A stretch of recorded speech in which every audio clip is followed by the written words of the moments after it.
महाराष्ट्र के उप मुख्यमंत्री एवं राष्ट्रवादी कांग्रेस पार्टी के प्रमुख अजीत दादा पवार की आज नांदेड़ जिले के धर्माबाद शहर में जनसभा का आयोजन किया गया है। इन दिनों धर्माबाद नगर निगम के चुनाव चल रहे हैं। राष्ट्रवादी कांग्रेस पार्टी के उम्मीदवार के चुनावी प्रचार हेतु इस सभा का आयोजन किया गया है।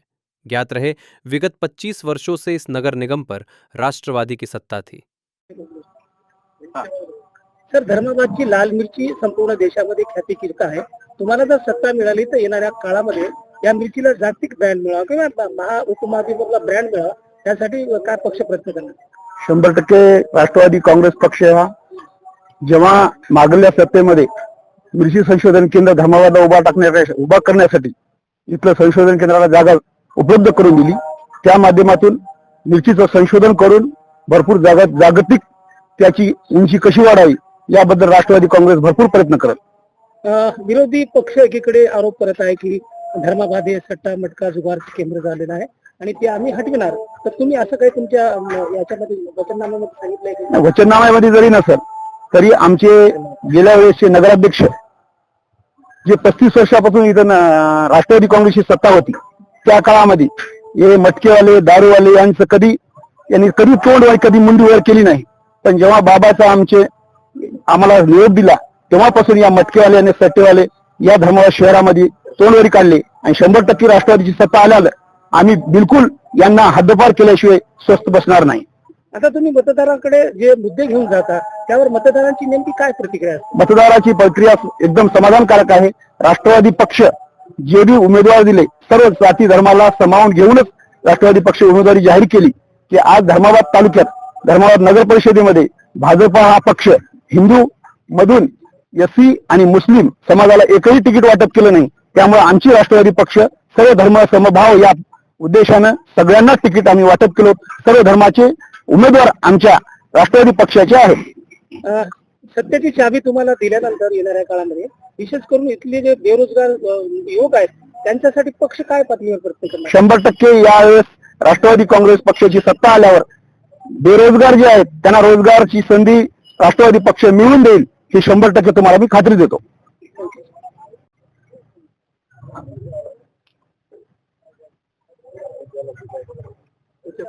सर, राष्ट्रवादी काँग्रेस पक्षाच्या प्रचाराची कमान आपण सांभाळता, एकूणच जनभावना काय आहे?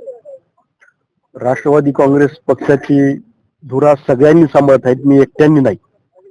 इथं राम पाटील असतील, आमचे जिल्हा अध्यक्ष असतील, आदरणीय चिखलीकर साहेब असतील, या सगळ्यांनी मिळून या धर्माबादवर सगळ्यांच्या प्रचाराच्या माध्यमातून सगळ्यांचं लक्ष आहे.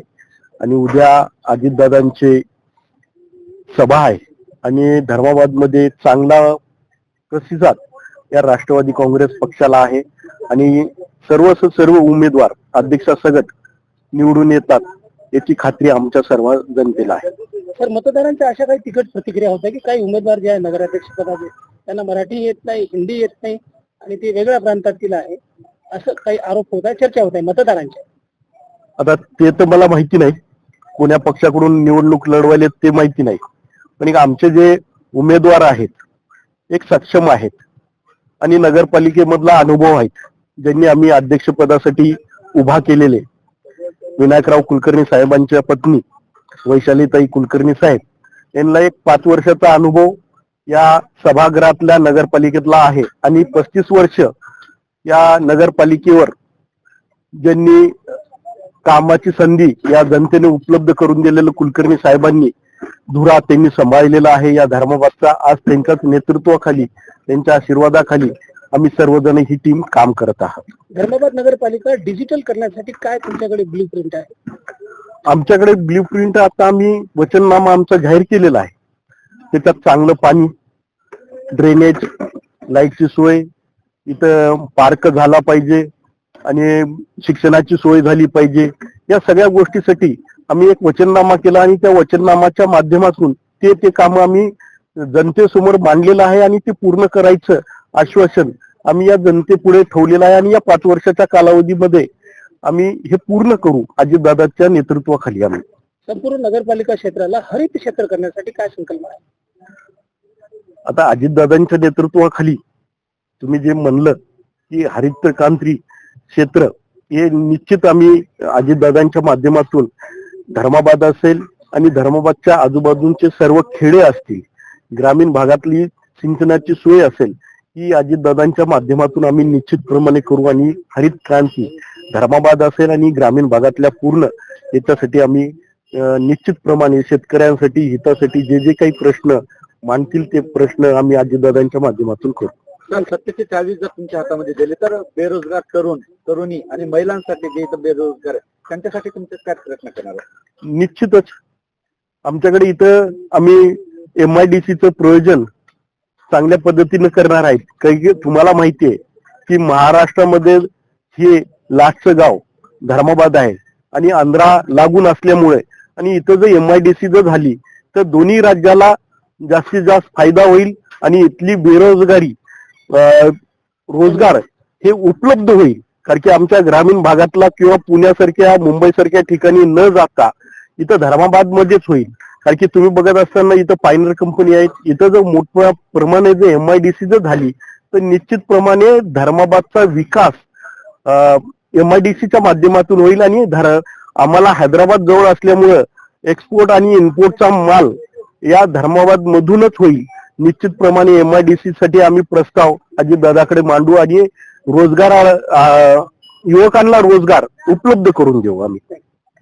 तर एकूणच धर्माबाद नगरपालिका क्षेत्राची राजकीय परिस्थिती काय आहे आणि यावेळेस राष्ट्रवादी काँग्रेस पक्षाला जे मतदार आहेत त्यांच्याकडे काय मुद्दे घेऊन जातात? राष्ट्रवादी काँग्रेस पक्षाची मागच्या 35 वर्षापासून इथे एक बाधित सत्ता आहे.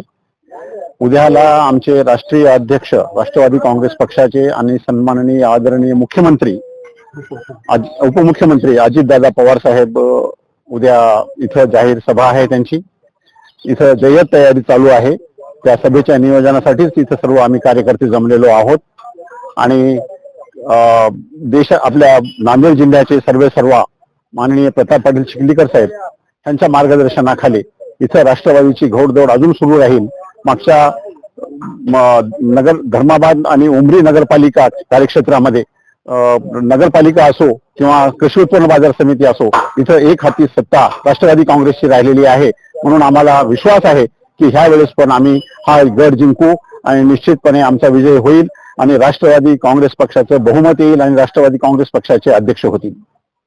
35 वर्षाच्या या सत्ता काळामध्ये पायाभूत सुविधाचं काय काम झालेलं? पायाभूत सुविधामध्ये जनतेला ज्या ज्या सुविधा पाहिजेत, रस्ते, पाणी, नाली, ह्या सर्व गोष्टी आणि शैक्षणिक दृष्टिकोनातून पण बराचसा विकास धर्माबादचा साधलेला आहे. त्याला श्री विनायकरावजी देशमुख कुलकर्णी साहेब यांनी 10 वर्ष सलग नगराध्यक्ष होते आणि आताचे आमचे उमेदवार जे आहेत त्या वैशालीताई कुलकर्णी त्या पण 5 वर्ष अध्यक्ष राहिलेले आहेत. त्यांना अनुभव चांगला आहे. त्या हिशोबाने आता धर्माबादची जनता ही राष्ट्रवादीला विसरणार नाही आणि राष्ट्रवादीच्या पाठीमागे निश्चितपणाने भक्कमपणाने उभी आहे. आजचं चित्र आहे. आज त्या अनुषंगाने आम्ही म्हणतो की निश्चितपणाने आमचा विजय आहे.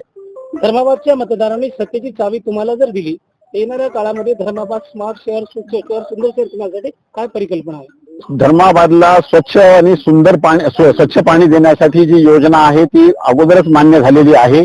5 कोटीची योजना आहे आणि ती कार्यान्वित करायची आणि रस्त्यांची सुविधा तयार करायची आणि औद्योगिक क्षेत्रामध्ये बराचसा विकास घडवून आणायचा आणि धर्माबादच्या भोवताली जे तळे वगैरे आहेत ग्रामीण निजामकालीन तळे ते भरून धर्माबादचं सुशोभीकरण वगैरे करायचं आम्हाला असा आमचा मानस आहे. थँक्यू.